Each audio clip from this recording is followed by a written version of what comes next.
Peter like next to worry. Yes, it's why. That's why. Yeah. Oh, I mean, you Yeah. you can take. So you have the, oh, wow. Yeah. These are targets, you know, you don't want to cut off Many anything, don't. right? Or they're German. Or they're Germans. Exactly.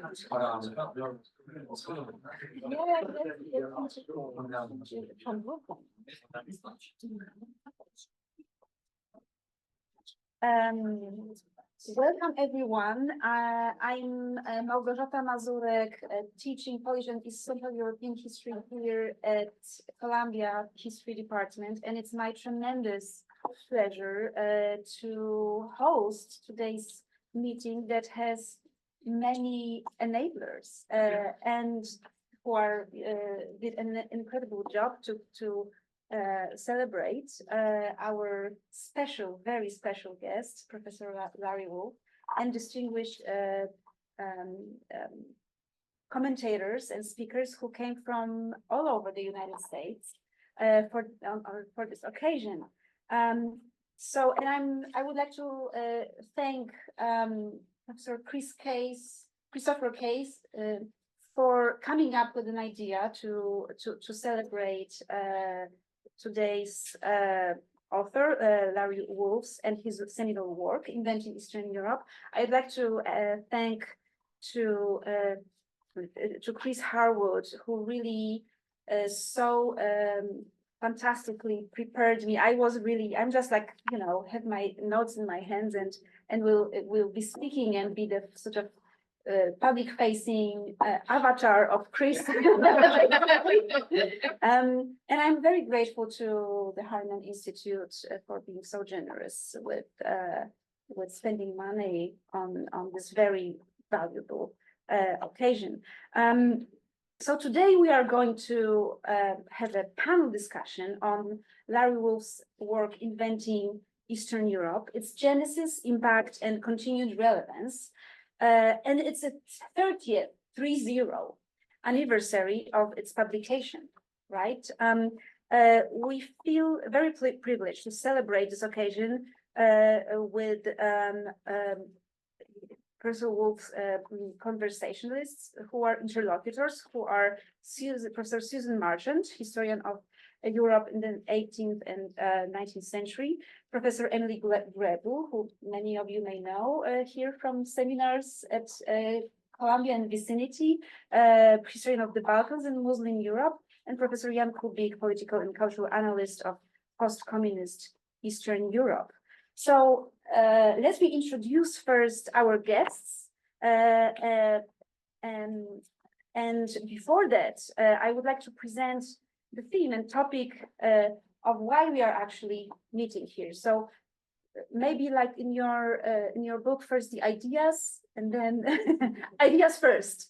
So Professor Larry Wolff's book, Inventing Eastern Europe, the map of civilization on the mind of the Enlightenment. Here we go, published in 1994, is the, you know, the crime committed by the author with huge impact. Immediately, this book gave the world a new set of tools for understanding the half of Europe that had recently emerged from, at the time, that had emerged from the Iron Curtain. And for many historians and cultural scholars, at least in my generation, the book symbolizes, until now, freedom that historical thinking entails. Nothing lasts forever. Reality is socially constructed and culturally imagined. It is a reality in constant flux. This was Eastern Europe in the 1990s, after '89, that this book is so much we associate with. So there is this sort of zeitgeist that I would like to talk about related to that book that we can see better today, 30 years after. Most notably, Professor Wolff's book showed the conceptual division of the European continent into two distinct civilizations, East and West, which the Realpolitik of the Cold War only reinforced. But the book primarily showed that this division actually originated via culture and was constructed culturally and was not just a political hard fact. And this insight was enabled by analysis of discourses of philosophers and travelers in the 18th century. Inventing Eastern Europe was revelatory in the mid-1990s, and it has been required reading for serious students of Eastern European and culture ever since. And we are, as this event signifies, we are living with this book and grow up with this book. So let me now introduce our speakers. And I, was thinking about those short bios that I received and tweaked around them. And it was particularly interesting to read once again, Professor Larry Wolff's biographical information. But, more casually, I know you as the anchor of European and intellectual history in New York, put simply, right? And from seminar rooms for martini parties,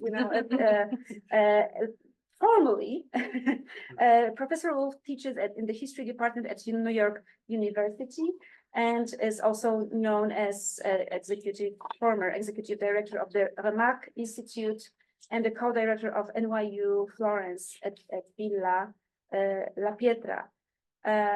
As you may all know, and I am very satisfied and happy to repeat it, he is an impressively prolific, multi-award, beautiful writer. His first monograph, Postcards from the End of the World, talking about child abuse in Freud's Vienna, was published in 1988. Since then, Professor Wolff abandoned Viennese center of the Habsburg empire to focus on borderlands. One center of gravity became Southern and Southeastern Europe, which he portrayed in Venice and the Slavs, the discovery of Dalmatia in the Age of Enlightenment, published in 2001.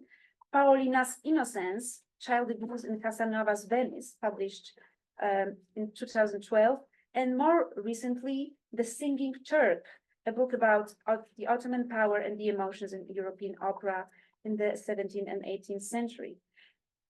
Another gravitational site for Professor Wolff still remains, and now even more so with the war in Ukraine, Habsburg Galicia. He depicted it in the book entitled The Idea of Galicia, History and Fantasy in Habsburg Political Culture, published in 2010, and two books about organized religion, the Vatican and Poland in the Age of Partitions, and a book about the unit, the church, and the unit church. Finally, Professor Wolff offered regional and cross-imperial history of Eastern Europe as a cultural entity. 4 years ago, he notably published a book called Woodrow Wilson and the Reimagining of Eastern Europe that matches his classic oeuvre inventing Eastern Europe that we celebrate today.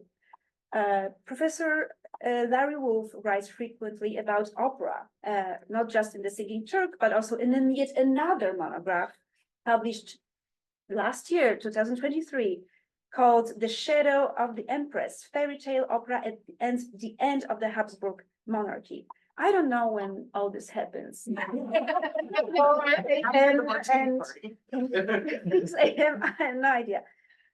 On the top of it, there are essays and reviews that you can find in Times, Literary Supplement, the New York Review of Books, the New York Times, the New Yorker, and many others. I think that's fine to stop with that. I would also like to welcome our guests from far away, near New West, who will join our conversation in the second part of our event, because first I will talk to Professor Wolff and ask him a few questions, and then we will move to our panelists. I would like to thank you so much for coming to New York, and this is really a big commitment that is understandable in the light of what I have just read. Our first speaker is Professor Suzanne Marchand, Professor of European and Intellectual History at Louisiana State University. Professor Marchand's intellectual homes were Berkeley, then University of Chicago, where she wrote her PhD. In the 1990s, she served as an assistant and then associate professor at Princeton University before moving to LSU Baton Rouge in 1999. Professor Marchand wrote seminal works in history of the humanities, especially classical studies, art history, anthropology, history, and theology that centered Eastern and situate Central Europe on the map of intellectual history and history of arts and sciences. Among them are award-winning monographs that you may know quite well, down from Olympus, Archaeology and Philhellenism in Germany, and German Orientalism, a notable right book in conversation with inventing Eastern Europe, German Orientalism in the Age of Empire, Race, Religion, and Scholarship, and most recently, another Spécialité de la Maison of Central Europe and Europe, and actually Asia. Oh my God, I'm being so Eurocentric. Porcelain, a history from the heart of Europe. Professor Marchand has received fellowships that are very numerous, including the recent Guggenheim Foundation Fellowship that you will enjoy quite soon, to work on or complete a book titled Herodotus and the Instabilities of Western Civilization. Our second speaker is Professor Emily Greble, who has animated workshops and seminars here in the Harriman for a long time, and while working in the City College up in Harlem. Professor Greble is at the moment a professor and chair of the history department and professor of East European Studies at Vanderbilt University. I'm just looking at also Professor Elidor Mihili, you were also co-convening these seminars.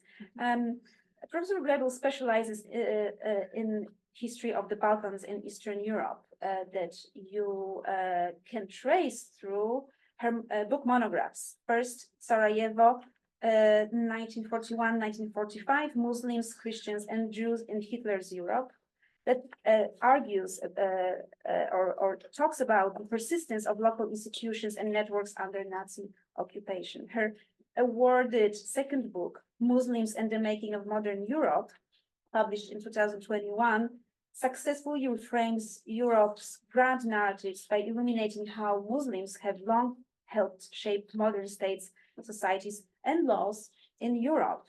It was so successful that it has been named a best book in history among the best books in history by the Financial Times in 2022, the best book, right? And is now being translated into Bosnian and Arabic. Professor Greble is currently researching the revolutionary moment of the 1820s and 1830s in Southeastern Europe. Our third distinguished guest is a very interdisciplinary speaker, is Professor Jan Kubik, who is a distinguished professor in the Department of Political Science at Rutgers University and the chair of the department at the moment, sadly, and also a professor at University College London. His trajectory is truly transatlantic. Professor Kubik studied and worked at Jagiellonian University in Krakow at Sociology Department. Afterwards obtained a doctoral degree in anthropology here at Columbia and worked for over 20 years at Rutgers in Political Science Department, so three departments. In his research, Professor Kubik centers Poland and Central Europe to reflect on the methodology of social sciences, and we can trace it in books like called The Power of Symbols Against the Symbols of Power and Anthropology and Political Science, co-authored with Myron Aronoff. But you never stop, which means that you are constantly engaged in teamwork and investigations of pressing problems of today's political culture, memory politics, and protest movements. And this, I would like to mention your directorship or being a principal co-investigator of two international projects at the very moment, delayed transformational fatigue in Central and Eastern Europe, called fatigue, and a populist rebellion against modernity in 21st century Europe. And yes, fascinating sort of dark side of the post-89 moment. With that incredible collection of group of guests, I would like to ask the first question to Larry, because you are our hero and I would like to ask you about, actually the most typical questions you can ask an author, which are following. Can you say how the concept of writing of this book originated? What were your intellectual inspiration and political circumstances in which this manuscript emerged? Okay. I thank you so much, Malgorzata. I want to start by thanking Chris and Sasha for dreaming up this event, which is so moving to me. I'm really touched by it and honored by it. And I want to thank Malgorzata and Emily and Sue and Jan for doing this with me, scholars whose work I so much admire. Again, it's a great honor, a pleasure, and deeply moving to me to have the chance to talk about my book with you. So thank you all for doing this. Also want to thank those of you who came out in the worst weather, the worst traffic, and the worst subway disaster of this spring. But wonderful to do it. And one of the things that it made me remember, and this is the beginning of my answer to Malgorzata's question, is the circumstances under which I finished the rough draft of Inventing Eastern Europe. I was just mentioning this to my colleagues before we came in here. It was the summer of 1991. I was in Boston, where I was an assistant professor at that time at Boston College. We'd put tape on the windows because there was a hurricane, which doesn't happen in Boston that often. It was a sort of powerful hurricane for me because it was Hurricane Bob, which is my father's name. So it stirred me up in various ways. And it was August 1991, so it was also the moment of the August coup against Gorbachev in Moscow. And these things were happening simultaneously. The hurricane outside, the news coming from Russia, actually he was in Crimea at the time, wasn't he, at the time of the coup? And the news coming from Russia, and me writing in a kind of frenzy, right, as I finished this manuscript. So bad weather was part of Inventing Eastern Europe from the very beginning. I do want to say that. The moment where I really started thinking about this book was 1988, and I was on a trip to Warsaw, and it was for a conference on Glasnost and Eastern Europe. An academic meeting between Polish scholars and scholars came in, international scholars coming from outside of Poland. And the outcome of the conference was a kind of parody of academic life, because it was 1988 and we came to a conclusion at the end of the conference that Glasnost would have no impact on Eastern Europe. How pathetic is that?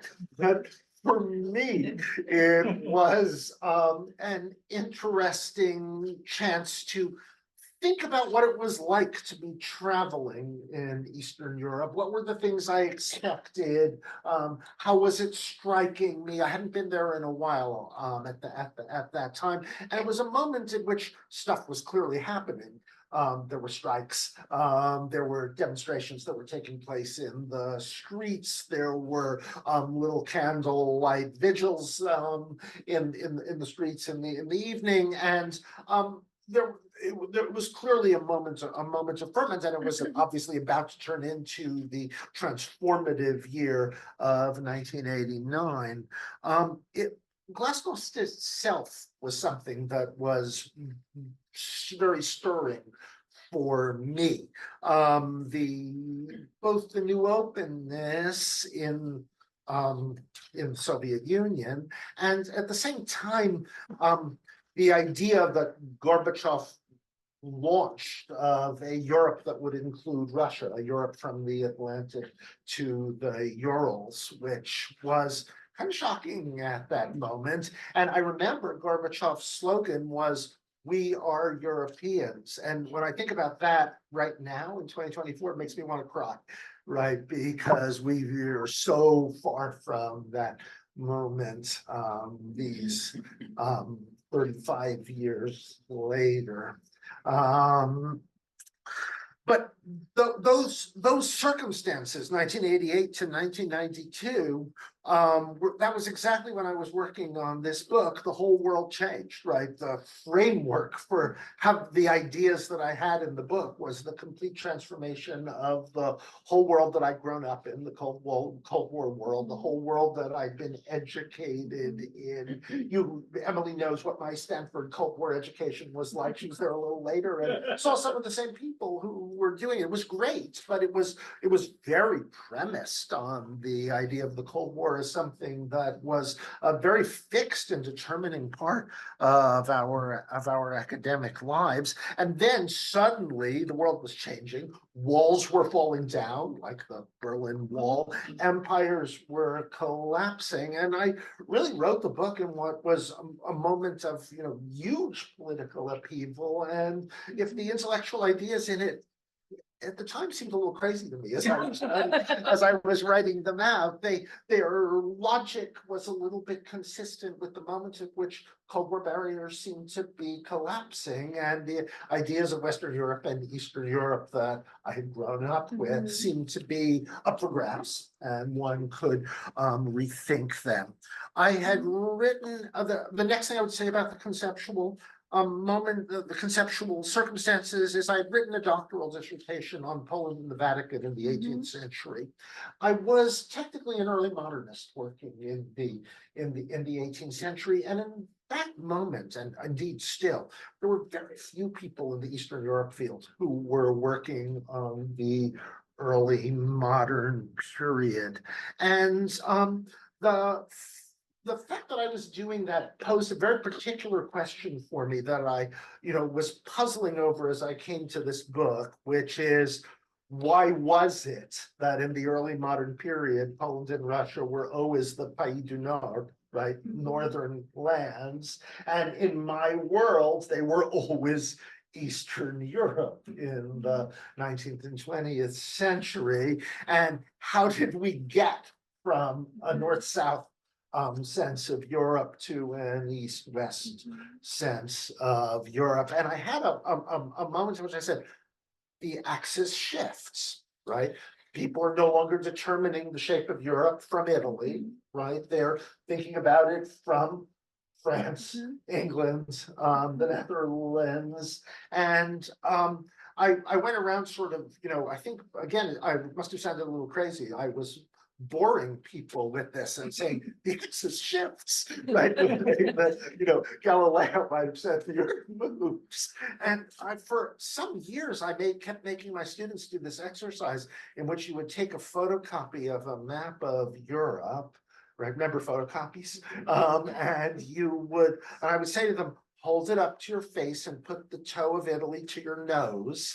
And now you're looking at Europe from a south to north perspective, the way the ancient Romans did, the way the Renaissance Italians did. Now turn the paper around and put Spain to your nose.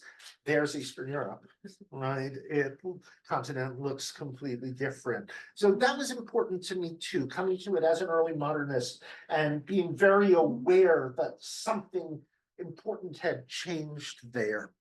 The very first piece of this that I published was an essay on Voltaire's Eastern Europe, mapping the itinerary of Charles XII. That was published in Harvard Ukrainian Studies in 1990. It was part of a birthday volume for Professor Omayan Pritsa, the founder of the Harvard Ukrainian Research Institute, who turned 70 in, I think, 1989, and therefore was retiring from Harvard, not knowing that he was about to begin a second career in Kiev as the capital of independent Ukraine.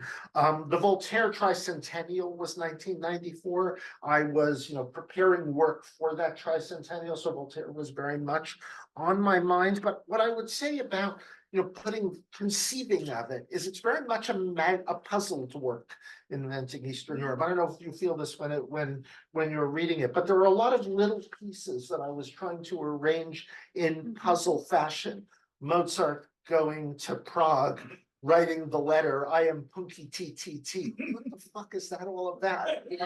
And Casanova, the weird trip to Russia in which he purchases the 12-year-old girl. And I began to sort of, the reception of Herodotus' Scythians in the 18th century was a piece of it as well. And I began to, arrange them in puzzle fashion.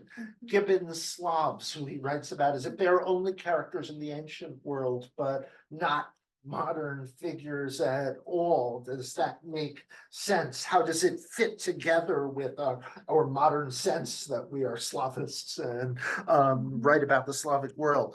The theory was a sort of young man's theory book, right? Edward Said, oh my God, right? What if we apply him to Eastern Europe? Foucault, hierarchies of knowledge and power. Doesn't that work as well? I would say it was written in a kind of frenzy, the book, in great excitement, and I didn't quite realize what I had until I finished the draft in the middle of the hurricane. So following up on that, you published it quite quickly, 1994. This is Yes. so you write about the frenzy, and I wanted to ask, since then, can you say, so the challenge, as I understand, was really to capture the framework during this huge historical upheaval. But if you can say more, and say we'll skip, go to my last question. Can you describe the life of this book in your words? Once it was once it was out of your hands, how do you think that the book has been received? How it matured? How it's what's the life of the book in your view? And whether there is anything you might do differently, considering right, this time distance, if you were writing this book now. Okay, so the first thing I would say about publishing it is I thought I published it slowly because I went through a weird process in publishing it before I let go of it and went out in the world. It had been contracted to a commercial publisher where there was a very powerful editor who I won't mention, but you would know her name, who felt the book needed to be rewritten from the beginning, that it needed to tell a chronological story of Eastern Europe. The chapters are organized around strong verbs, as we wrote it: possessing Eastern Europe, peopling Eastern Europe. And she had a title that she wanted to call it. She wanted to call it The Other Europe, which Jacques Rupert had just published the English translation of his book under. She had no doubts that this is what I had to do, that I had to rewrite it exactly this way, and it would need to be published under that title. And I did something again that was a little crazy. I paid her money back. I took my manuscript back, and I went to Stanford University Press with it because I really wanted to publish it the way that I had written it.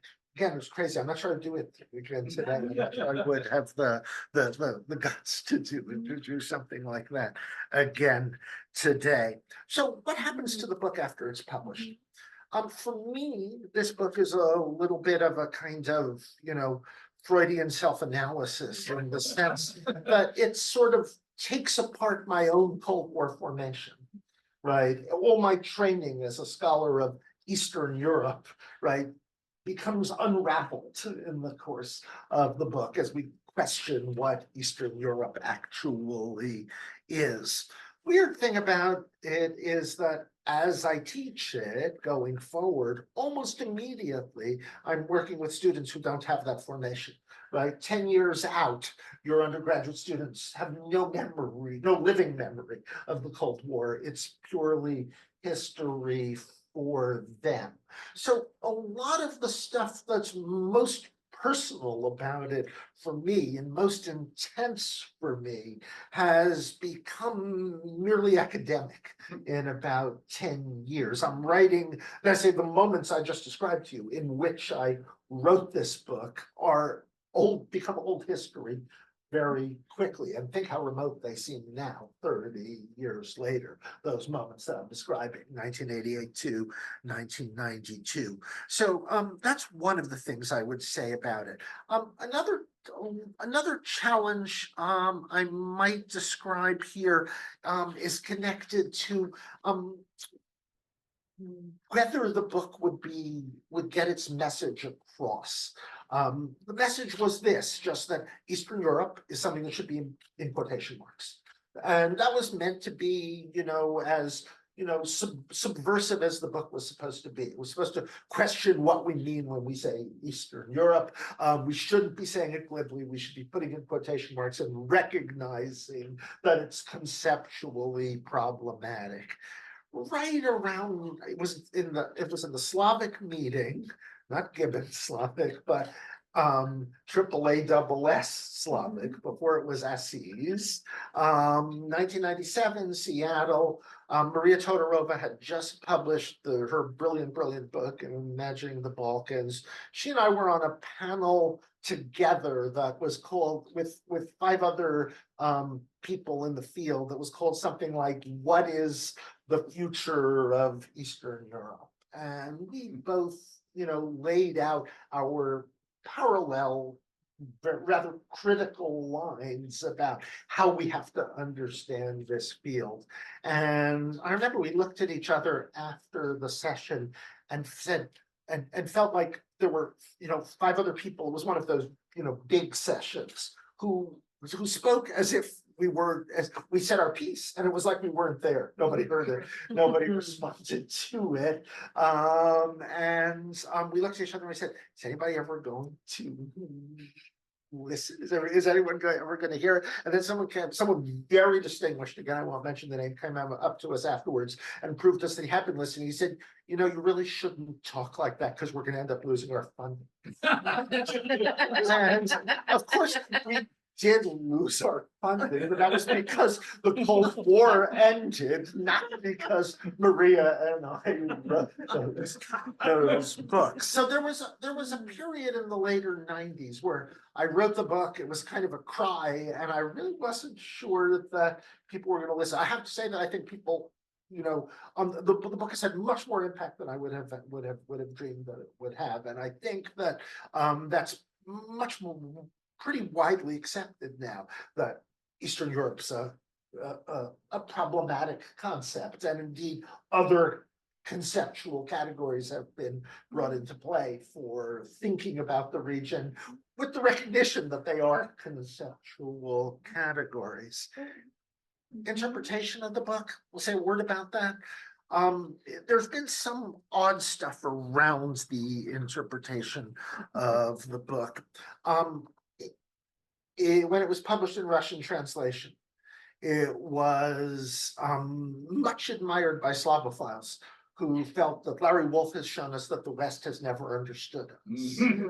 And I would say that the Polish translation received some similar support from people connected to peace who were hostile to Europe and felt that Larry Wolff has shown us that Europe has never understood us. So around this book has garnered some invitations from groups who wanted to honor me, but were groups that I considered to be, on the whole, bad guys.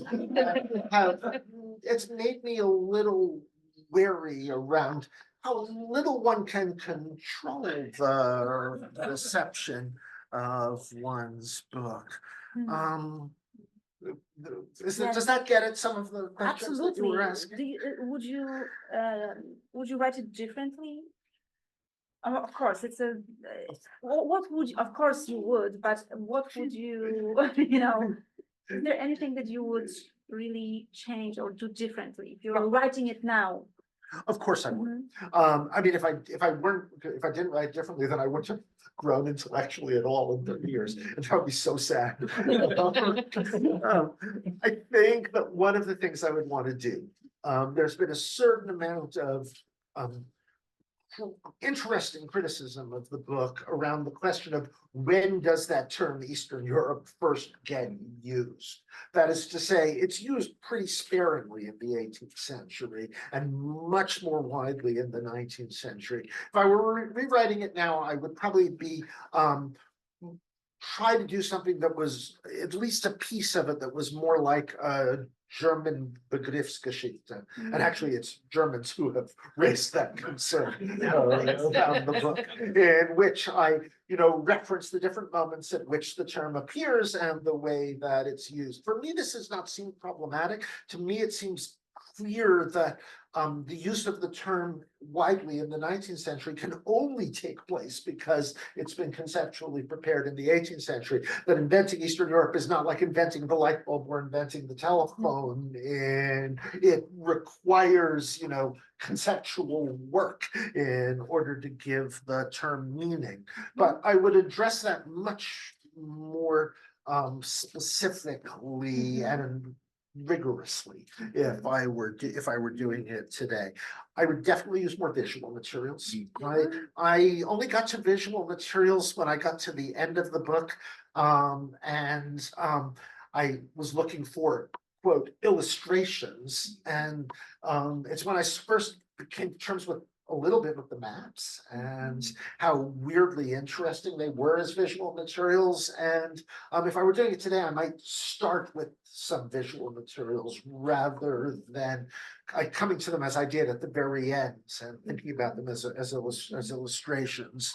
And probably most important, I would try to integrate more perspectives from the region. That is to say, it's very much a book about Western perspectives on Eastern Europe. And I would say somewhat aggressively that there cannot be Eastern European perspectives because there is not such a thing as an Eastern European perspective. Nobody in the 18th century would have said, I'm speaking for Eastern Europe, or indeed in the 19th century, for that matter. But that to one side, I think that the book would be more interesting and complex if I was doing more work integrating voices from the region with the discussion that was coming from Western travelers and Western philosophers. That said, I would also say that some of the books that you mentioned, the one that immediately followed it, Venice and the Slavs, the one that followed that, the idea of Galicia, were meant to follow up on the idea on inventing Eastern Europe by thinking about what the perspectives were within the region. And the other thing that I don't bring into inventing Eastern Europe at all, but forms a part of those books, is inventing Eastern Europe is not archival. It's based on library printed materials.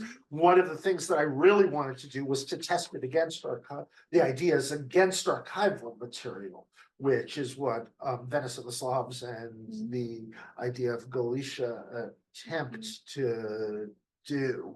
So there's a lot that I could have done differently, better. Most of all, I think I want to say I was writing this in an era without internet. And those of you who are old enough to remember what it was like to do research without internet, meant that the whole puzzling piece was something that depended upon what I was finding in the libraries that I was working in, which was fun and interesting and exciting, and I found a lot. But you could do so much more today, right? With with simple Google searches, you could put together arrays of materials that I was not even able to dream of back then. Yeah, I mean, it's fascinating. Thank you so much for tying, inventing Eastern Europe with your other works, because your ideas do live and continue and develop with your, monographs that are numerous. So the question about doing things differently is, of course, with every book you are always right. There's something new coming up. So with that, having said that, I would like to move to our first commentator, Professor Suzanne Marchand, and each of you will have approximately 10 minutes to discuss inventing Eastern Europe. Thank you. Well, it's a delight to be here. It really was a wonderful invitation to get. My field and Larry's field are rather different, but we have some interesting similarities, I think, that I hope to bring out. I'm a little younger than you, but not that much. And so there's also an interesting generational kind of confluence there. And so I'd like to kind of use a little bit of my own autobiography to describe my reactions to this book at the time, coming from a very different direction.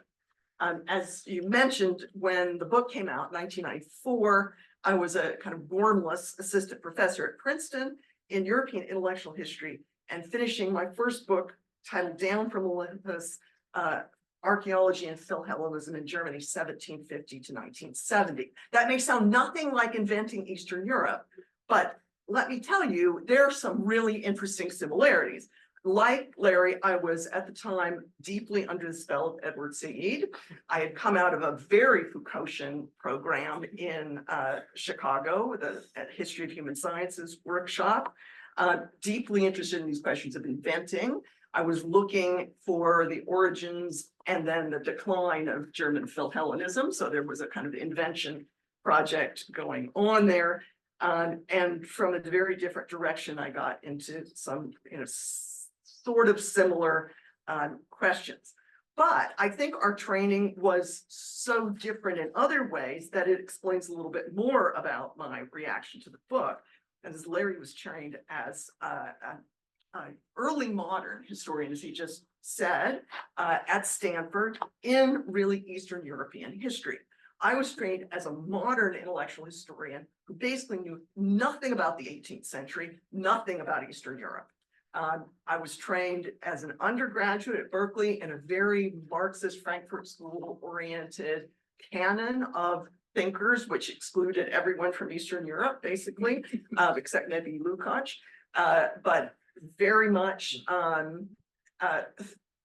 poised also with the kind of Zadelzeit as a no-go zone. I mean, why would you study anything before the 19th century? That was relatively off the charts. I had studied a great deal of Russian literature, although 19th century Russian literature, and I had actually been to Russia in 1985 once, and then lived in Berlin in 1989 to 90, the year the wall fell, and I can equal your embarrassing story. The night the wall fell, and the next morning I went to the library until a friend of mine came to me and said, "What are we doing?" And I decided, one of those nerdy things to do. But I think these were all factors in shaping my response to the book, which were, as I recall, first of all, what a brilliant application of Edward Said to Eastern Europe. Secondly, was Voltaire really that influential? And thirdly, wasn't Voltaire essentially right about the backwardness of the East? Was he inventing the land of the now, or isn't that actually how Eastern Europe was? And now let me explain those reactions. I thought back to those reactions as I reread the book, and I'm being included in the panel. And I will stick with number one. Inventing Eastern Europe is a superb application of Said's method, perhaps even superior to Said in that it treats the desire to civilize as separate from the urge to conquest. As various reviewers pointed out at the time, Larry may not have been able to show perfect boundaries being drawn between East and West, but he did show, at least to my satisfaction, that once one reached Poland, Hungary, or Dalmatia, one was going to see more sexual exploitation, a greater degree of enslavement, and more brutal forms of violence. In short, the existence of an East-West cultural gradient, I think a term that you used and I have used ever since, was, I think, certainly demonstrated beautifully in the book. Now, I've totally revised my view of number 2 on Voltaire, and I now think Larry was quite right to emphasize his impact, though perhaps we ought to inquire a bit more about Voltaire's sources, one of which was Lomonosov, which is quite interesting to think that there are actually, Russian sources of Russian decline.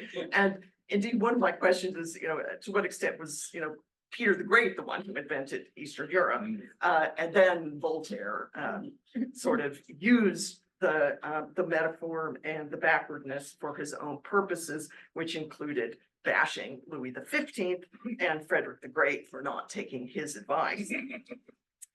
Now, in number 3, on the question of the realities of Eastern Europe, I now think that my reaction was heavily conditioned by being trained as a 19th century intellectual historian of Western Europe.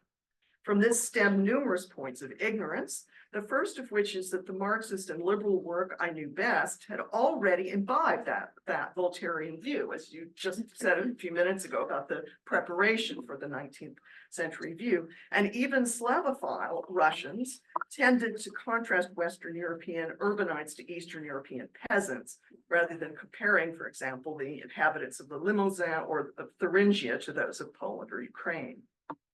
After about 1821, and especially after 1849, Russia became the great liberal bogeyman, generating a critique of Russian despotism that seems to have been wholly missing in Voltaire's day, but which complemented the idea of Eastern backwardness and made the Russians even closer than before to the Oriental Turks.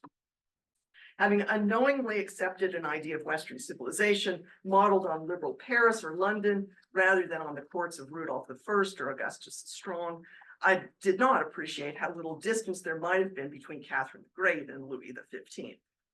In short, I think I have come to appreciate inventing Eastern Europe more than I did at first. The 18th century clearly prepared for my 19th century prejudices, and perhaps those of Russian and German liberals at the time, and underwrote the 20th century fantasies of Eastern barbarism, whose uptake by German soldiers on the Eastern Front, many have documented. My current project on Herodotus and its readers since about 1500 has always also made me hugely grateful for Larry's many invocations of the Scythians, the frustratingly elusive but militarily successful ancient people whose home territory and ethnicity has never successfully been mapped from Herodotus to our own day and is still controversial. Now, one final point. In recent years, I've distanced myself from Foucault and from Said's Orientalism, which was such an important and influential book for so many of us in this generation, but which seems to me now to have done its work and perhaps to even stand in the way of forward progress. And I want to ask Larry how he feels about that, and particularly about something that I've increasingly noticed in trying to get to the foundations of Orientalism and its cultural formations. In many cases, I believe Europeans were something more like co-producers of those images. Some actually learned their critiques from indigenous elites whose purposes were to enlist outsiders in some campaign or another, whether that was religious purification, legal reform, the destruction of their local rivals, or perhaps the restoration of an old monarchy. I believe one can see this, for example, in anti-imperial Chinese and Indian elites teaching of traditional Buddhist, Hindu, or other ideas to curious Westerners, and especially German Orientalists at the end of the 19th century, some of whom, like Richard Wilhelm, the translator of the I Ching and champion of eternal China, bought hook, line, and sinker the argument about that the Chinese mandarins were selling. Travelers tend to see through their own lenses, of course, but don't they often see what their local cicerone tell them to see?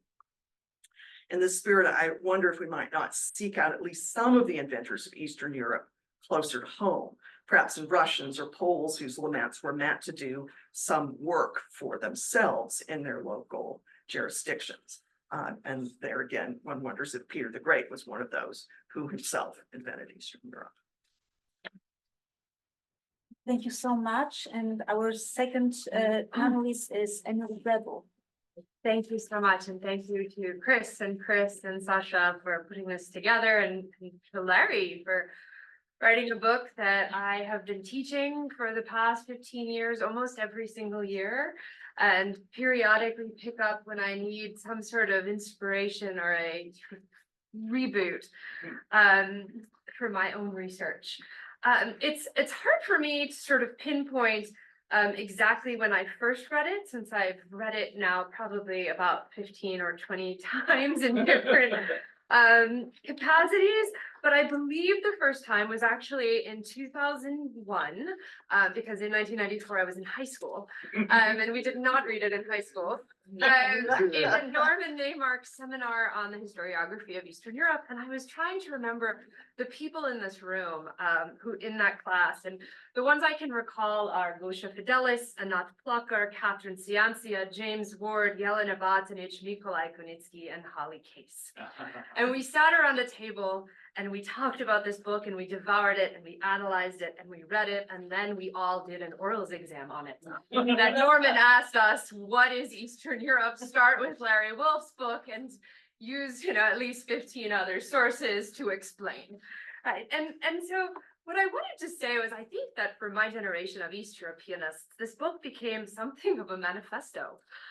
It became a call to break from Cold War paradigms, a sort of invitation to think differently by calling by calling attention to how the category of Eastern Europe was an invention of the Enlightenment imagination. It demanded that we, this new generation of East European historians, and I imagine Eleanor was in similar rooms in Princeton classrooms, that we think differently, that we write differently, that we blow up the big categories, that we call out strange bias in the production of history, and that we recenter places like Poland and Galicia and Crimea and Dalmatia and Ruthenia and Ukraine and Bosnia and Wallachia.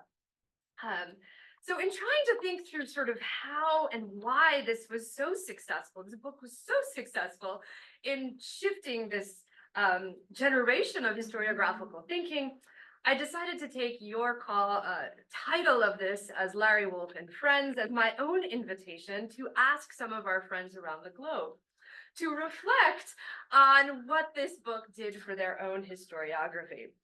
So first, my own Dr. Father and Larry's longtime friend and collaborator, Norman Neymark, noted in a quick email last weekend, of course, this book shaped the whole generation of East Europeanists' way of thinking about everything they did.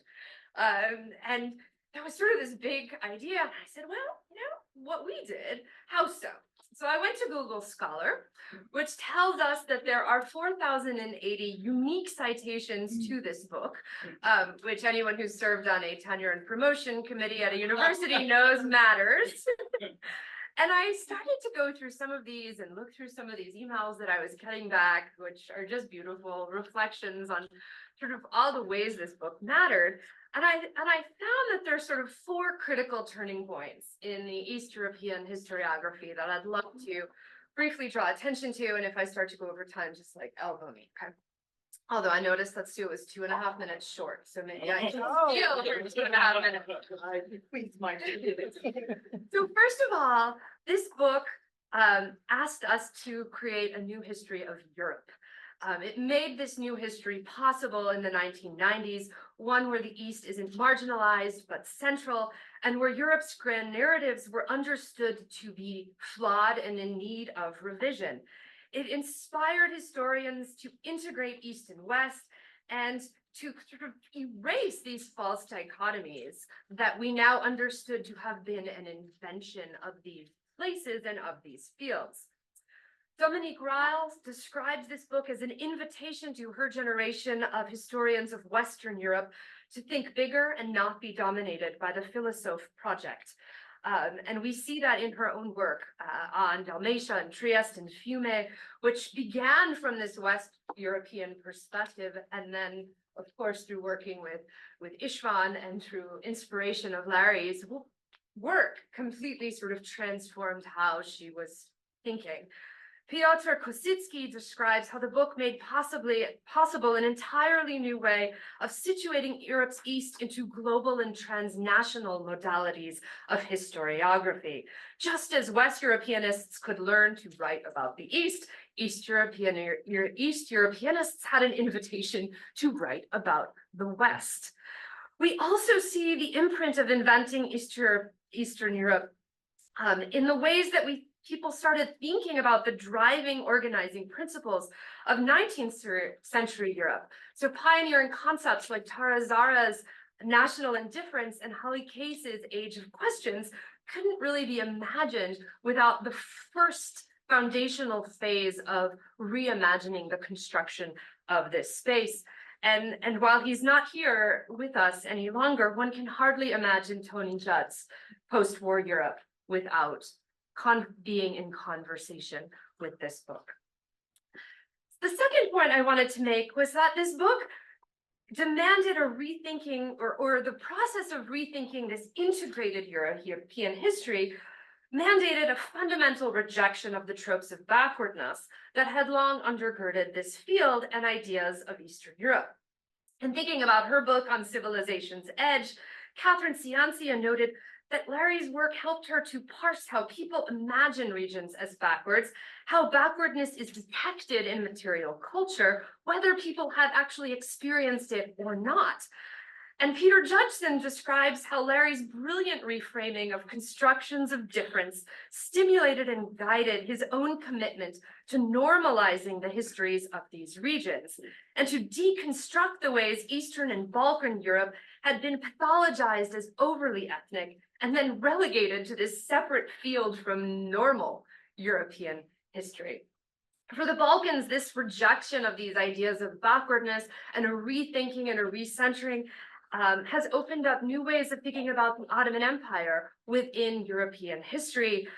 Studies just recently over the last few years by Michelle Kahn in 20th century German history, Leyla Amzi Erdoğdular in 19th and early 20th century Habsburg Bosnia, Julia Phillips Cohen in Sephardic history and Ottoman Balkans have all asked us to think about how the Balkans was actually centered in a European political project. With inventing Eastern Europe, my third point is we also were called on to rethink borders and how regions shifted. Right? This opening chapter, which is so powerful, gives us these images of this East-West dichotomy and the symbolism of the Berlin Wall and the Iron Curtain. And we often came at the history of Eastern Europe with the idea that these national boundaries could be mapped onto political boundaries. And all of these presumptions around borders over the last 30 years have been deconstructed. And this is legible in studies by Eric Weitz and Omer Bartov and Leslie Waters and others who are working on violence in borders. They're legible in the really creative work that we've seen in the Ottoman Balkans by scholars like İpek Yosmolu on the mapping and contested imaginaries of Ottoman Macedonia, and in Theodora Dragostinova's work on the blurred lines of Greek and Bulgarian borders, and the ways that these political boundaries need to be challenged so that we stop seeing Greece as arbitrarily in some kind of West narrative and Bulgaria in some sort of arbitrary East narrative. And I say I do something similar with my students, actually. At the beginning of my classes, I give them a map of 18th century Europe with all the states outlined, and I ask them and it's kind of a big map, including the Mediterranean and North Africa and what we'd see as Central Asia, to draw the boundaries of Europe. And of course, they circle everything excluding Russia and the Ottoman Empire. And then I give them a map in the late 19th century, and I ask them to circle it again, and they circle Greece, right, as part of Europe, but they exclude right, all the areas around Greece, or the areas that today are still part of Greece, as that were then Ottoman, as non Europe. And we then read a chapter in Larry's book, and we talk about their own constructions of where Greece fits. Now, the shift in thinking about borders and belonging reflects Larry's seminal framework of mental mapping, that these were borders of the mind, not of lived experience. And mental mapping as a concept has led to new ways of conceptualizing space and place, and for us to grapple with the ways that local communities, national communities, and international actors were all creating these sort of shared or competing imaginaries around the political projects involving the same spaces. And this has taken on new lives recently in some of Larry's own PhD students who are working in literary history and art and architectural history, and sort of the layers that we're getting in mental mapping are really fascinating. Larry brings the reader into the worlds that these philosophes and travelers invented and imagined and mentally mapped, and then shows how they carefully became part of a project of possessing other peoples. But he then calls on something for all of us, which is that if this project had been imagined in one way, it could also be imagined in others. And this was the fourth point, which was this book created this freedom, I think, for many of us to think about how we can imagine writing histories where they fit, not feeling constrained by the historiographical or conceptual or financial boundaries of what a granting institution is looking for or what a job ad says, right? I can apply for modern Europe jobs, so can Elidor. That was not necessarily possible in 1985, right? But within this, we've also come to see that these new imaginaries are constantly being created and recreated. And sometimes that is to the detriment of people who are being drawn outside of new political imaginaries. And one of the ways that I think this has happened from the perspective of the Balkans is that the Balkans are continuously redrawn outside of a new post-Cold War Europe.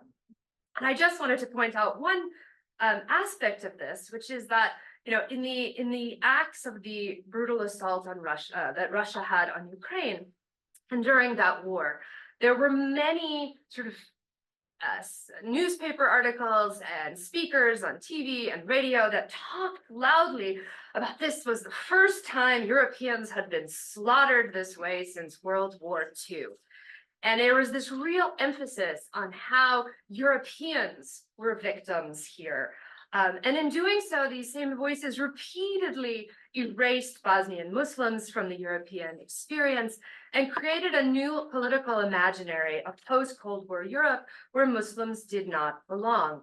And interestingly, that political imaginary emerged in the same stomping grounds that we see in the Enlightenment, French and British and German and Dutch thinkers.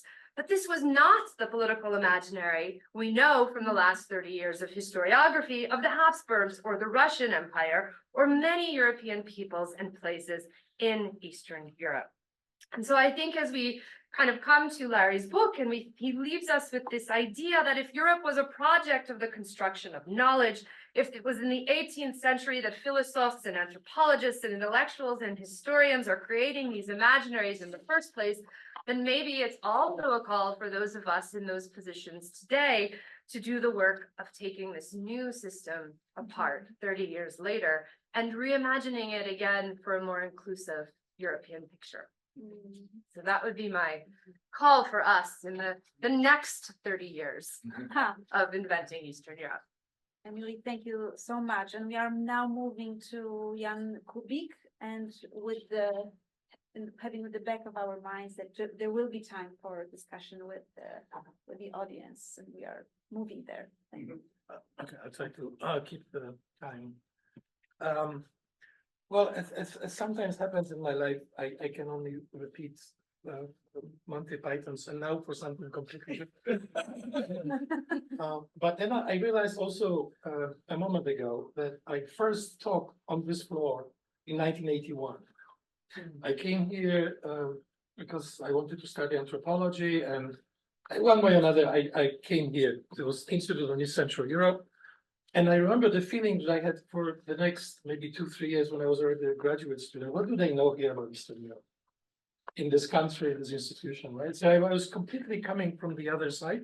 Over time, I learned to respect the learning and understanding. And I think it was the beginning of something that now I see much, much more, which is that this knowledge is built together from both sides. And this boundary is gone and doesn't make much sense, obviously, for a variety of reasons, although I will try to be more specific about some things. So when I was preparing for it, I could talk about it for 2 hours. Like, there's so many things. This is such an amazing book. What's the main meaning of it is, for me as an anthropologist, and as, I guess what one would call constructivist social scientist, is just the very notion of construction and who is doing the constructing and where and with what consequences and so on. The one thing I did, I very quickly thought, what are other books that follow that I have around me? I didn't do any research, just grab ideas quickly. And this was Maria Todorova's Imagining the Balkans, but it was also Katarzyna Murawska's Muthesius Imagining and Mapping Eastern Europe, Sarmatia Europea to Post-Communist Bloc, and Piotr Piotrowski's Art and Democracy in Post-Communist Europe. And observe, all three of them are from Eastern Europe, right? Or East Central Europe, whatever, right? So that's already the dramatic change, which is like the main thing that started interesting me preparing for this event, is how one-sided it was, as Larry shows, in the 18th century, and now how dialogical it became 200 plus years later. So going back to my social scientific shoes, I started thinking about the big questions that this book and those other books provoke. Here they are. How is the intellectual community that studies the region constituted? Is it unified at all? If so, what are the divisions? Are the geographical divisions meaningful, and are they the most important? Who is a legitimate member of such a community? Where is the intellectual authority located, and how is it constructed? What are the dominant themes? Who sets the agenda? People from this country, that center, that periphery, and so on. Who and how imagines the West versus the East division? Is it all happening only in the West? The answer is, we'll have no time today, not only. So finally, it also takes us to the question of area studies, which this floor is about, and something that I've been very much always invested in, and something that I think needs to be somehow cultivated, although with a lot of changes. So when we're thinking about area studies, which this book is absolutely central in the area studies, there's a number of sort of questions we can ask area studies. Are we dealing here with simply intellectual imperialism, which now with post-coloniality, post-colonialism, we are constantly revisiting, right? There's something that people suspect is can be called intellectual imperialism still. But on the other hand, is it only the relic of the Cold War, the existence of area studies? I think it is not, because area studies existed before the Cold War, and area studies have been practiced inside of that part of the continent, as I will perhaps have time to mention a little bit later. Maybe, just maybe, it is just a useful division of labor, east, west, north, south. Well, we cannot study everything, right? Maybe it is. Is area studies a space where manageable interdisciplinarity can be attempted? Interdisciplinarity is very difficult on a global scale. We have certainly that intuition. So maybe we need some smaller units, chunks of reality. Maybe the areas are not that stupid. What is related to the problem of area studies is that I think sometimes we merge together two distinct processes. One is the emergence and maintenance of a center in the arts, in the humanities, in social sciences. I think it's an inevitable process that some places emerge as the centers. the arts in Paris, later New York, Berlin to some degree. But on the other hand, and there's a separate process, is the erection of barriers and borders. And they're not the same. The emergence of the center and the emergence of the border is not the same. So returning to the process of building the knowledge of the region, the question of, who are the members of that community that builds the knowledge of the region, I returned, Malgorzata, to what happened in this building 10 years exactly ago, to the conference I remember, I think well, co-organized with Katie Lebel on Malinowski's children, right? East Central European betweenness and the 20th century social science. And I found my notes for the conference. I'm very impressed with myself. Notes 10 years ago in the computer.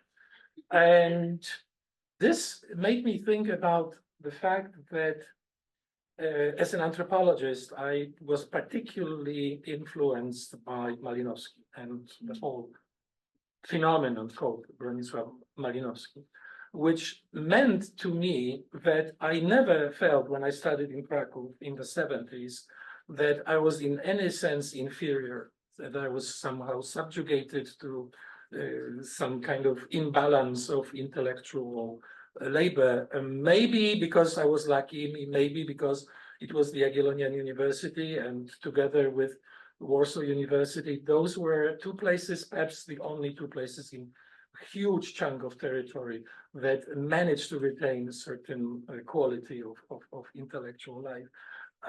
Our encounters with colleagues from other countries of the communist bloc at that time were bizarre, to put it mildly, because they were isolated, truly isolated, and often they were coming with party apparatchiks and minders, and they were afraid to talk to us. In the 70s, we were not constrained in any way anymore. So that story, the conference in 2014, Malinowski.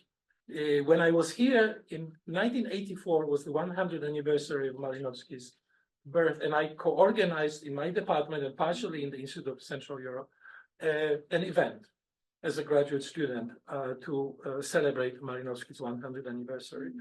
And now we have this event, and so what it all means, what I just shared with you, those two other events, is that I think what is really important is to return to the question of in-betweenness, this drawing on the intellectual life that sort of was created in between. The question is how to conceptualize in between. And I think inevitably, at something that I wanted to ask you about is the concept of Central Europe, right? So it is not just Eastern Europe, but it is, a very specific, perhaps useful still distinction between Central and Eastern Europe. What it really means, of course, it is constructive.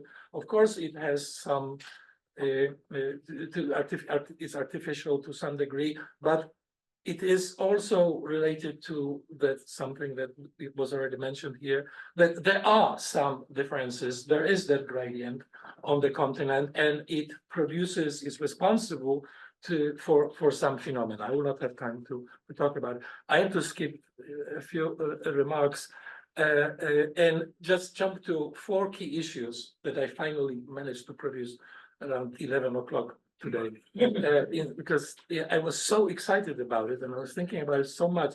But here it is, 4 points, very, very, very condensed.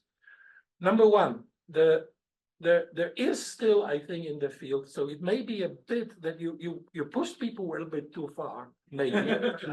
There is a lack of balance between studying the stereotypical imagining of the difference on the one hand, and that's where a lot of people put a lot of energy into studying this stereotypical imagining of the difference on the one hand, and an attempt to identify the potential region-specific factors that may help to explain the diverging patterns of historical development.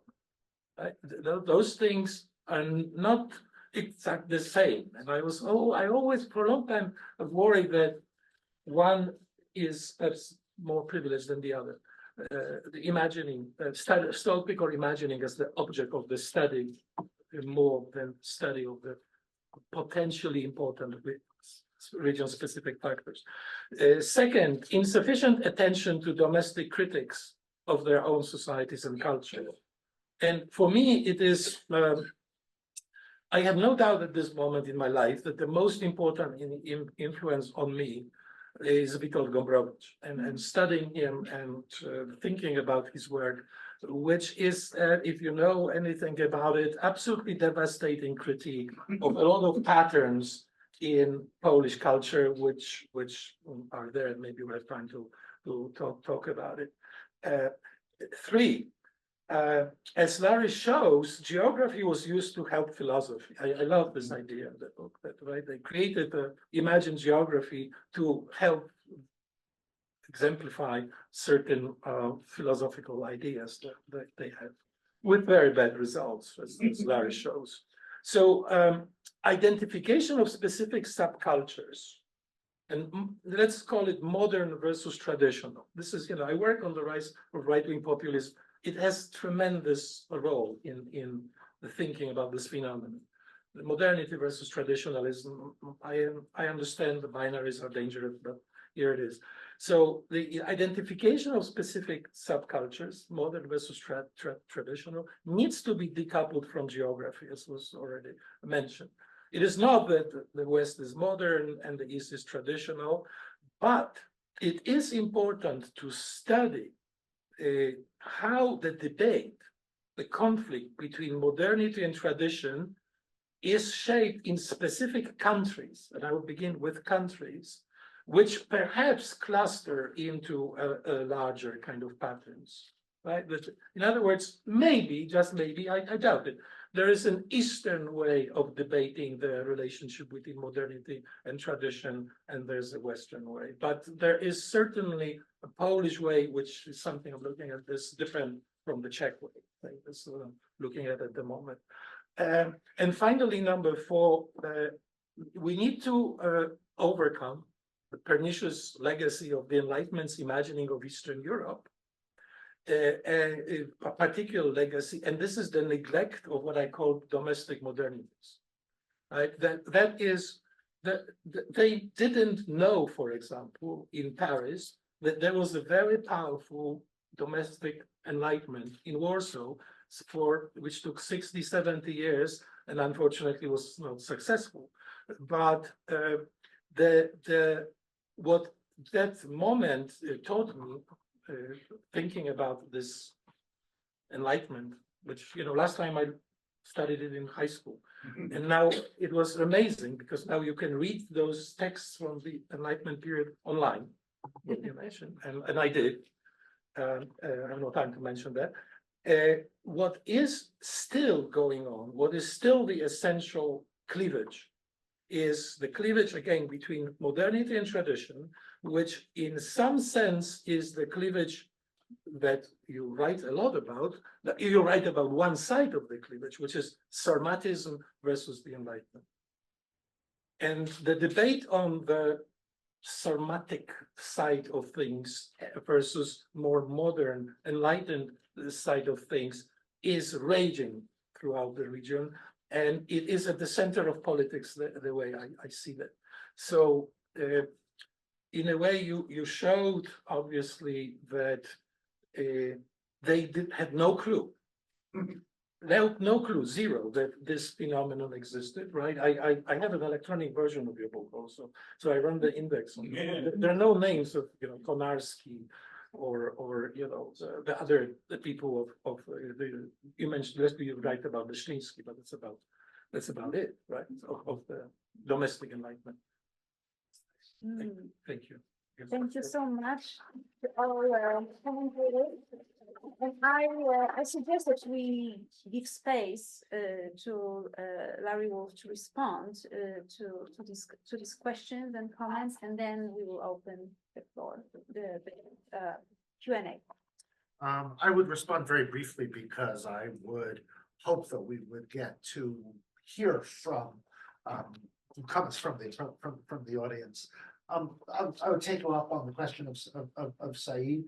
I thought he was deeply relevant, and I still think he's a very brilliant thinker. But what I was most interested in here was the whole question of how he applies to the kinds of decisions that Emily is asking her students. Is this Europe or isn't it Europe? Which was not, is not Is this Orient or is this Europe? pardon? It's this Orient or is this Europe? Yes, That's also Yeah, the question. although once you place it in terms of a geographical discussion, right, it actually becomes more precise. It becomes a question of, is this Europe or is this Asia? Which is a map question rather than a strictly fantasy question, although fantasy overlays that decision. And what I was interested in was the thing I called demi-orientalism and what it meant to use Said, not just to say this is not Europe, but to say this is and is not Europe. That is to say, it's included in Europe, but it feels different to us. And a lot of travelers say that. Right, yeah, that we know that we're in Europe, but we don't feel like we're in Europe. It's a real common, traveler's piece of, cliche of the 18th century and going forward. And I was interested in trying to think through how that made sense in terms of the Orientalist paradigm. Well, I mean, if I could just Yeah, respond briefly, it's that you have a binary setup because the third term doesn't really enter that much. So what you're doing is west versus east, not west, east, center. So if you add in, a three-part discussion or people from, let's say, those regions actually discussing their location, then maybe you get a different orientation rather than what I'm saying is that the Saidian question forces you to a binary. And that then leaves out sometimes the interlocutors, the hidden hands, the sort of intermediaries. So in that case, let me take up ground on the question of Yeah. the center and central Europe, which is one of the things you wanted to ask me about.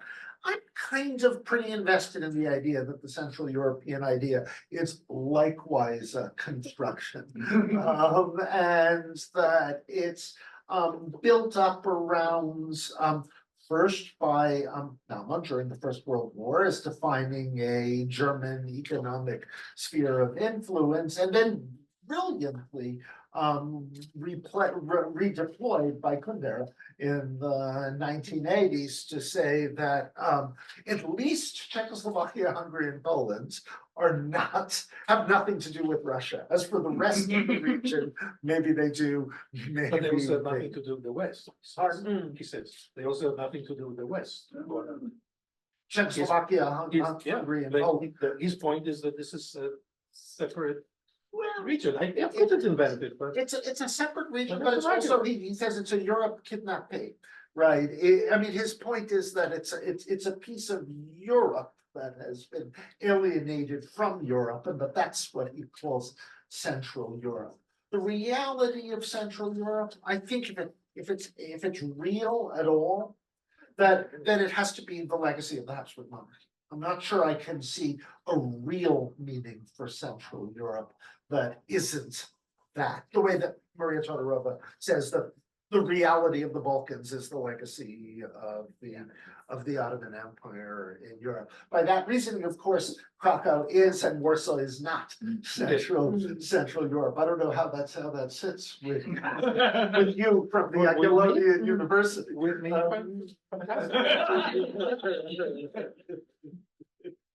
And part of Ukraine is, Warsaw and is Asia. part of Ukraine isn't, although Kundera was less interested in that piece.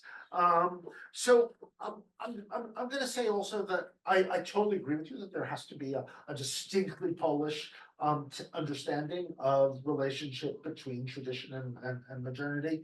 I'm gonna push back and say I don't believe there is an Eastern view of the relationship between tradition and modernity. That is, I mean, the thing that seems to me most invented about Eastern Europe is the fact that it synthesizes so many different cultures and imperial traditions into one Eastern Europe.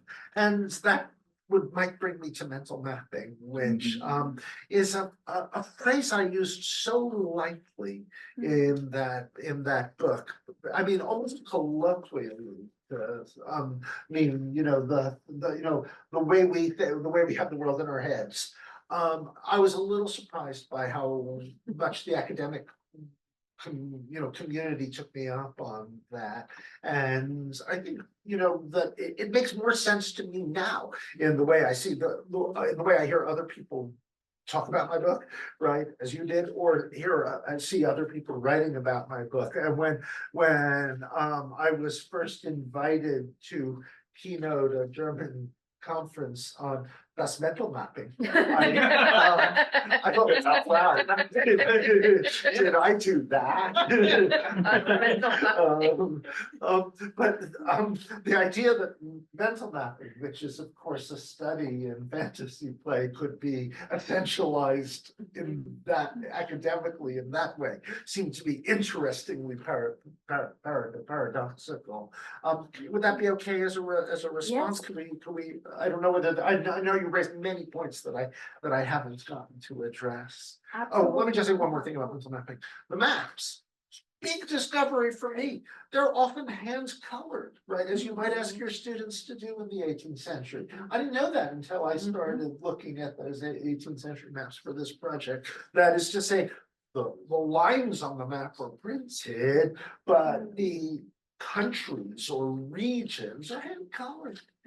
Yeah, so interesting. Fantastic. Thank you so much. Please bring your questions. Yes. And can you introduce yourself very briefly? We'll take some questions, not that many as perhaps to push it, but yes. Please introduce yourself and your question. Hello, my name is Stefan. You mentioned multiple times that the definition and understanding of what is Eastern Europe, what is Western Europe, has changed over time history. And I was curious, do you think that as time goes on, as culture and politics changes, and what people think of Eastern Europe gets more and more integrated into institutions like the European Union, do you think the mainstream understanding of what is Eastern Europe will change again in the near future? Maybe I will collect next question immediately. Marina Mikhailova, visiting scholar here at Temple. First of all, thank you for your book. It's so much used in anthropology of the region, and to this day we always use it. But my question is about how those categories do you think have become internalized in the region widely called Eastern Europe? Do you see that people deploy those categories for political reasons, how they maybe self-orientalize themselves or their neighbors, especially in the context of recent Russia's invasion of Ukraine?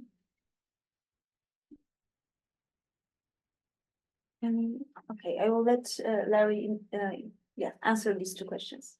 So the idea of Eastern Europe certainly changes. I mean, when I wrote the book and published it in 1994, I mean, it was the end of history moment. I believed that barriers were falling, and that naively imagined that it would, Europe would reunite, and that those stereotypes and distinctions would recede. I understood that wasn't going to happen immediately. If we had been doing this 10 years after publication of the book, we'd be in 2004, the moment when Poland, the Czech Republic, Slovakia, Slovenia, and Hungary, all the Baltic countries all went into the European Union. Did I leave anyone out? Malta. The Baltics. Malta. Okay. Not Eastern Europe. Okay, but there you go. Where is it? Maybe it is. So if we've been answering that question in 2004, we probably would have said, wow, it's really changing, right? The way we draw Europe on the map, if we're drawing the EU, is looking as Europe, right? If institutional Europe is Europe, then those boundaries have really radically shifted. We would still be able to detect sense of difference, sense of prejudice, right? I want to say that it's the, you know, maybe the very next year, in the context of the French constitutional referendum for the EU, that the concept of the plombier polonais emerges, right? The Polish plumber who is seen as such a disruptive force to Western labor markets. So, I mean, you would see an overlapping of institutional transformation and new stereotypes that emerge to in a sort of, you know, almost parasitical relation to the older ones. If you were doing this 20 years after the publication of the book in 2014, you would be looking at Euromaidan in Ukraine, right? You would be looking at the beginning of the year, you would be looking at a Ukraine, a polarization within Ukraine around a commitment to Europe that would lead you to speak further about the ways in which boundaries of Europe, East and West, were being transformed. Of course, if you went a little later in the year, you come to the annexation of Crimea. Crimea is something I was super interested in inventing Eastern Europe. That is to say, for a lot of the philosophes, it was the last and most oriental piece of Europe being reclaimed by Europe when Catherine annexed it in the 1780s. Here it was being almost annexed out of Europe by Putin in 2014, removed from Europe. And if we do it from the point of view of today, right, don't we have to recognize that Putin's Russia has totally transformed the dimensions of this discussion, and the ways in which Putin's Russia has constituted itself as the enemy of Europe, right? And the West more broadly, but certainly of European Union, though what the European Union considers European values seems to me a, you know, transformative sense of what we mean when we think of East and West within Europe. Self-orientalizing within the region, it's totally fascinating, that subject. And it's not something that ever occurred to me to write about back, you know, in 1994. But I do think that it's something that that is probably enters into some of the discussions about relations between tradition and modernity as they have evolved in the course of different national cultures in both East and Western parts of Europe. And it's part of what I alluded to before when I, you know, spoke about, you know, the ways in which my book, quite counter to my expectations, was taken up by right-wing Slavophiles in the context of Russian political discussions. So a lot to be said about that. I think Jan probably has more to say about it. Yeah, I just wanted to add something that might be helpful for several points we made. There's constructivism has this thing called the Thomas theorem, which goes, I checked quickly on the phone. If men, it was written in the 20s, the world was composed only of men. If men define situations as real, they're real in their consequences, right? Now, two things I want to say about it. Thomas was doing this together with Florian Zwanitski. So here you have this curse kind of bridge that we are talking about. There's those moments, places where the bridges do not exist. Second, going back to Central Europe, if some people think in terms of see their situation as Central European, this has real consequences for what they do. So in that sense, constructive is imagining something, which of course you write about, has tremendous consequences. You know, someone grabs those maps and goes east, like Napoleon or something like that, right? But in this case, I think Central Europe is real in that sense. Of course, invented, but real. invented but real. Colombia, of course, has East Central Europe. Is it still the name of Yes, it still is. it's still a regional categorization? I think it was Haletsky's concept and in his effort to try to negotiate what those boundaries are. I'll cite two interesting reactions to East Central Europe as a concept. The first was by a very structuralist literary professor who I once referenced it to me, and she said thoughtfully, what is West Central Europe? Because of course, there's Germany and Switzerland. And Slovenia. And the other, I once heard someone, after Maria Todorova had, spoken, she writes with, very critically about the concept of Central Europe in imagining the Balkans. Someone had proposed her as in a spirit of nice compromise at Colombia, we call it East Central Europe. What do you think of that?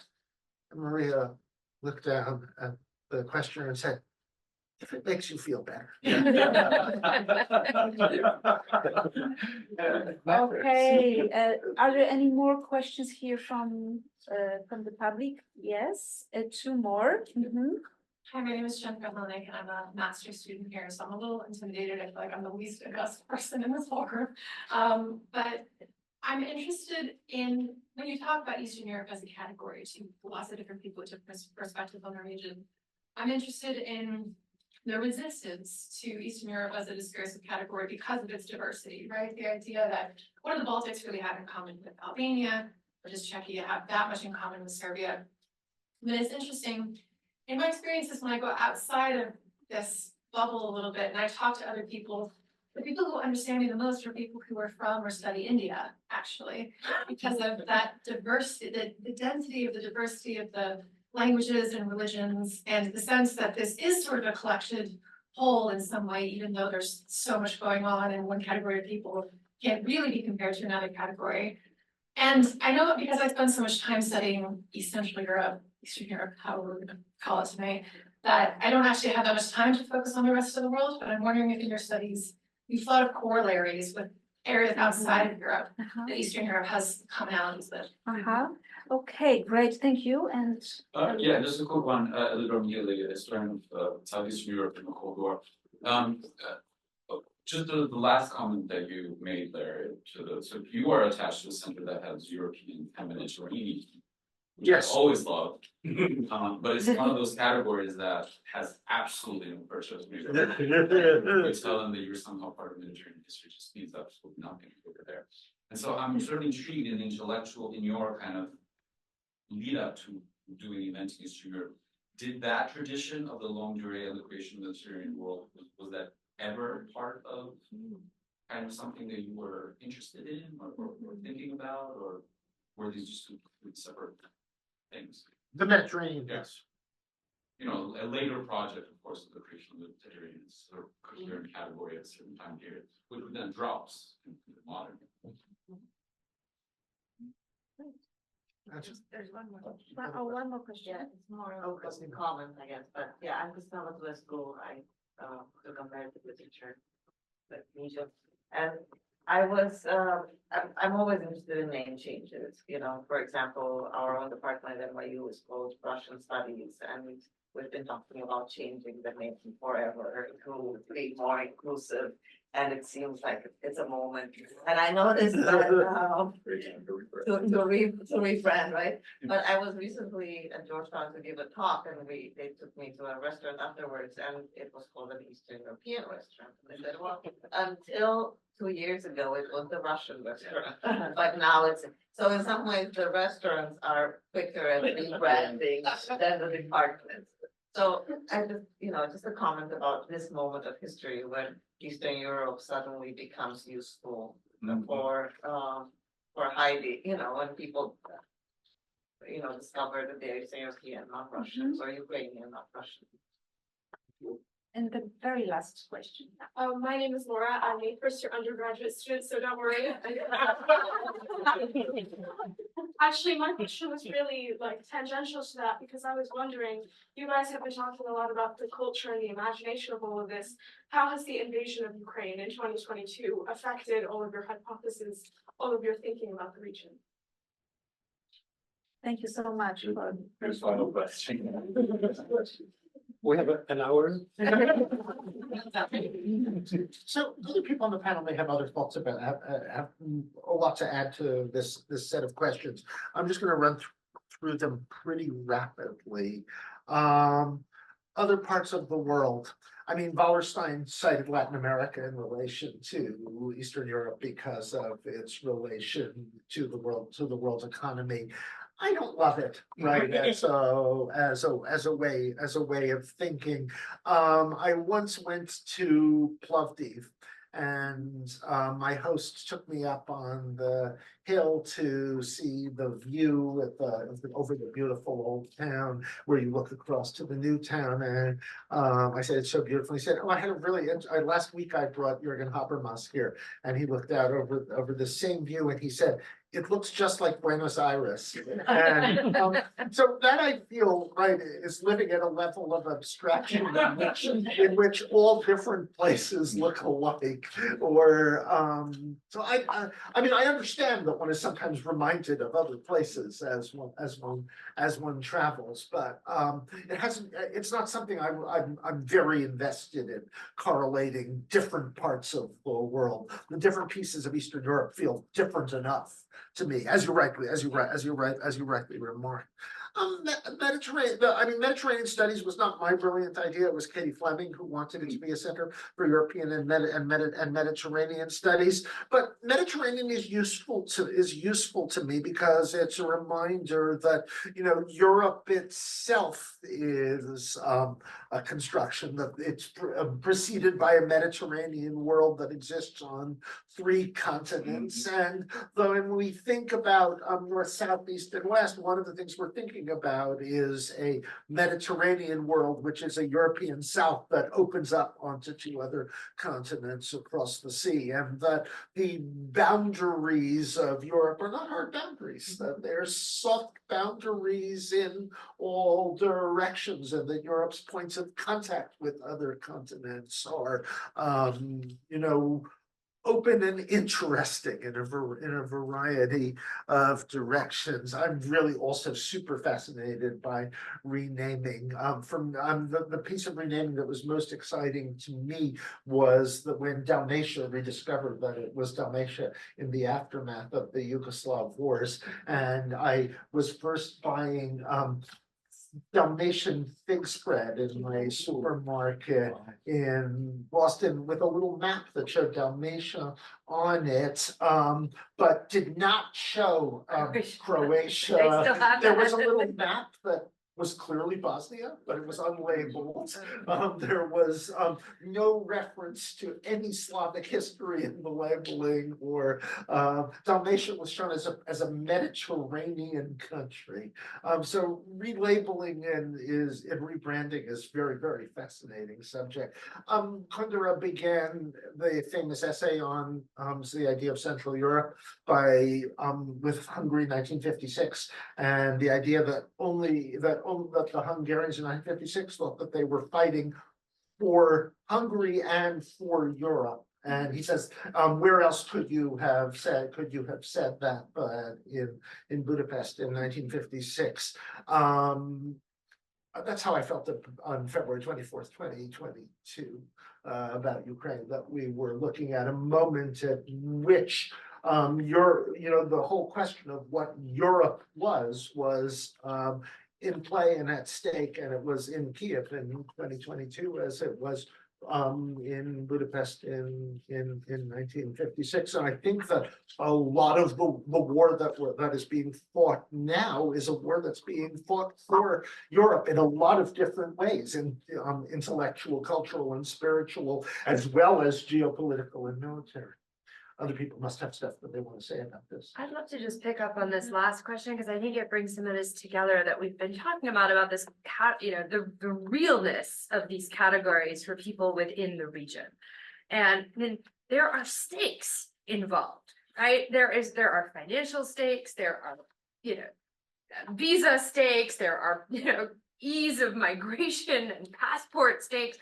And so what I find sort of fascinating and is over the last 25 years is, you know, that in each of these moments, right, you know, I work on the former Yugoslavia, you know, Croatia was so intent that we are the border of Europe. Slovenia is the border of Europe. And now just a couple of weeks ago, Bosnia and Herzegovina they allowed Bosnia and Herzegovina to start the conversations about joining the EU. It's like, yes, we're going to be Europe again. And so I think, you know, and this idea of Central Europe and also what we see in Ukraine, right, is constantly about redrawing what the boundary of Europe is, because there are stakes in what that will be. There are stakes with NATO, there's stakes with EU and financial agreements. And what I like about your book is this sort of reminder that in these categories, there's also kind of, I mean, to borrow Milita Bakhachetin's terminology, like these nested, you know, Orientalisms, and also in sort of nested conceptual frameworks. There's hierarchies within it, right? And so the people on the edge, right, who are just snuck into Europe, right, are like really determined to establish. And I think we see that now in Ukraine, right? Russia is not Europe, right? We know Russia is not Europe, but Ukraine is going to be Europe. But in that process, where I think, you know, reifying this very inventedness of the category of Europe itself, but also we need to recognize that it has real stakes for real people. It's a choice. It's a choice. I would just say not everyone wants the same thing out of Europe also, and not everyone sees, some people see it as a colonial imposition of some sort, as a sort of imagining of their world. For example, there are plenty of Greeks who find the whole idea of kind of Athens-centered 5th century classical world as a kind of colonial imposition on Greekness that made them into Europeans in a very curious way. And so there are all these debates internally too that we should forget about, that people may want to be European, but they may also want to hold on to some other piece of their identity. Very quickly to this, I am not interested anymore and not worried about the regions. I am much more interested in, that's because of him, you know, what are the regions in people's heads and what does it do to their behavior, right? Which takes me to your question about Ukraine. So it is huge for the reconceptualization of Poland, Polishness itself. You know, like we are dropping, we're not saying anymore, we're not supposed to say be Ukraine, but Ukraine. So in Poland, you may know, it would say na Ukrainie, and now you say v Ukrainie, like with most other countries involved. So that the name change indicates a different attitude. And one more thing I want to say about it, that historians, at least three identified, Hrycak, Szporluk, and Snyder, write about, and particularly, you know, the first two who are Ukrainian, they write about the fact, which is related to the existence or not existence of Central Europe, that the fact that Ukrainian elites, at least, have the legacy behind them of the Commonwealth, of the Polish-Lithuanian Commonwealth, that's different than the legacy of Muscovy and the growing Russian Empire. That allows them to draw the line between us belonging to Europe, because through the common history of Commonwealth, and them now completely belonging to some of different historical trajectory. So that in that way, that plays a role. That's what I mean. That plays a role politically now. That image of the difference. I think the reference to the war in Ukraine and the power of ideas, but also how territorial reality, political realities, and territorialism impact ideas. That this circuit of politics and ideas is something that I think I'm very grateful for fleshing out at the end. And once again, congratulations on long life of inventing Eastern Europe.